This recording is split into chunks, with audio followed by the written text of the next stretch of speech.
అండి.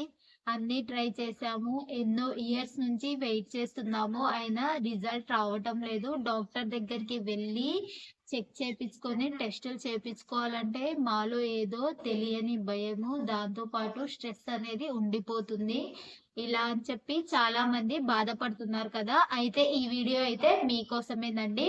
అసలు మీరు ప్రెగ్నెన్సీ అనేది లేట్ అవ్వడానికి కారణాలు ఏంటి అంటే, ఓవులేషన్ డేట్స్ అనేవి తెలియకపోవడం, రాంగ్ టైమ్‌లో రిలేషన్ అవ్వడం, నెక్స్ట్ ఫియర్ అండ్ స్ట్రెస్ ఉండడం. మెయిన్ రీజన్ ఏంటంటే హస్బెండ్ అనేవారు వాళ్ళ హెల్త్‌ని ఇగ్నోర్ చేయడం.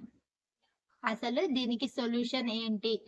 అంటే నేను లాంగ్ వీడియోలో మొత్తం దీనికి సొల్యూషన్ ఏంటి అనేది స్టెప్ బై స్టెప్ మీకి క్లియర్‌గా ఎక్స్‌ప్లెయిన్ చేశానండి. ఈ స్టోరీ మీది అని మీకు అనిపిస్తే ఖచ్చితంగా లాంగ్ వీడియోని మిస్ అవ్వకుండా చూసేయండి. వీడియో నచ్చితే లైక్ చేయండి, షేర్ చేయండి, సబ్స్క్రైబ్ చేయండి. Thank you for watching.